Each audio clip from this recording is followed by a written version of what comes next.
We've been going since Monday, our first week of practice. There's been a lot of energy, a lot of enthusiasm early in the season.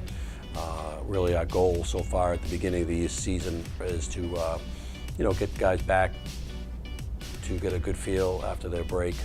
Baseball's a little different when you take those 4 or 5 weeks off in between and then try and ramp it back up. So we really tried to get back to our athleticism and energy level and start to incorporate some of the young guys into our indoor practice schedule.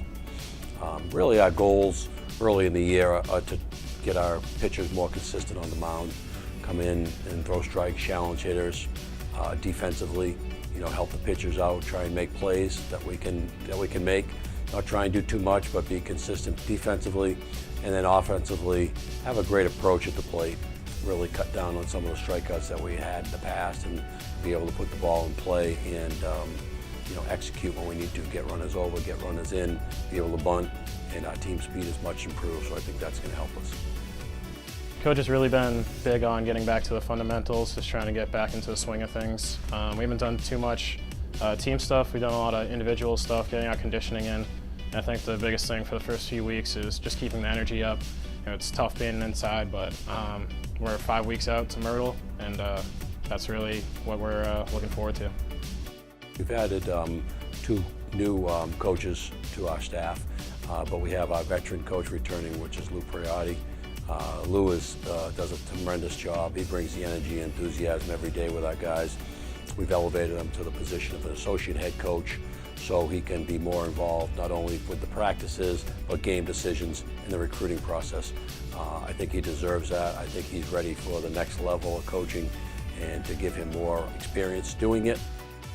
With our new pitching coach is Tom Farmer. He's had years of college experience, years of college pitching himself, and he's just been a tremendous addition.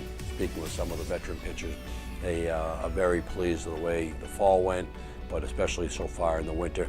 They have an organized practice today, but they also know what their schedule is going to be tomorrow, the days that they're throwing, their off days, how many pitches they're throwing, what their running routine is, so they really feel that this has been a great addition with Coach Farmer for the pitching staff. And Sean Callahan's been a great addition for us. He is a tremendous all-around baseball player and coach. He's been working with our catchers primarily and also our hitters. He knows how to set a defense. He knows how to work with catchers. He knows how to teach hitting, which is probably, for us, outside of pitching, our most important part of the game.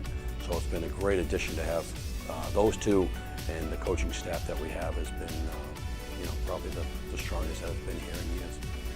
Coach Farmer's been great. He's new to the program. He coached at Mass Maritime the last few years. He's very organized.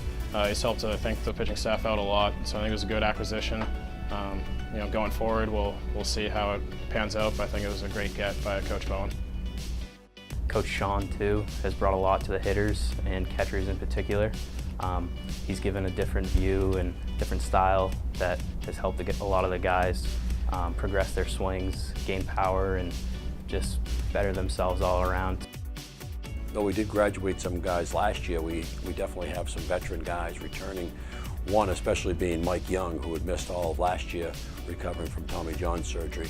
So just to have your ace and your #1 guy back on the pitching staff, not only does he bring presence on the mound, but he also has a presence in the dugout and in practice. Him and Pat Hurley on the pitching staff, and then for our position guys, having Alex Hurley, Justin Nicklas, another couple veterans, Alex Joyce, Harry Sabo, Pat Downey, those type guys that bring it every day to practice. So the young guys really have to keep up with them. When I say the younger guys, I speak of Johnny Oszechowski and Maya Vargas and Will Kelleher, guys that have been in the program but haven't had too much opportunities to play. Another guy coming back from injury would be Isaiah Nunez, who missed all last year with a bicep injury. So having him back in the lineup and back at practice has been a huge addition. And the same thing with Tyler Carey, a guy that's been in and out of the lineup because of injuries, and I think one of the best players in the Northeast 10 if he can stay healthy for us. I think the senior leadership at the top's good this year, and yeah, we lost some good seniors last year, but we're young and we're cohesive, and I think the young guys have done a great job stepping up, and they'll fill in some roles that we need them to and do a good job this year. I think we've been off to a great start as far as practice. I think the team chemistry, the energy is a lot better than it was even in the fall. And I mean, being inside is what it is, but it's so good to be out playing baseball again and just being with the team.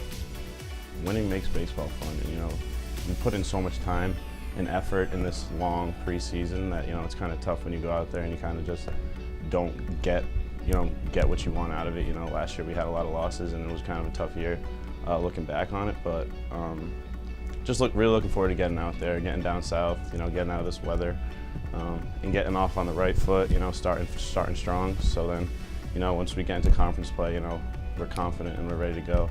You know, we head down to Myrtle Beach at the end of February, which is kind of, you know, early for us, but, you know, we're trying to get our pitchers ready so they'll be ready to start the season.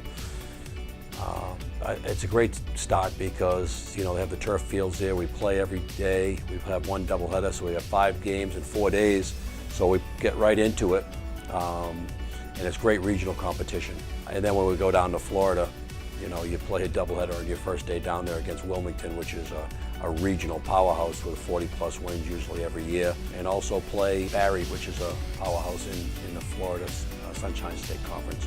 So a tough schedule down there. And then when we get home, we have a couple non-league games to start with Post and Merrimack, and then get right into the Northeast 10 schedule, playing the Powers that are always here with Pierce and Snoo, Bentley, Assumption. So it's a real tough schedule, not only in Myrtle, the regional games in Florida, but also especially when you get home and face the Northeast 10 competition.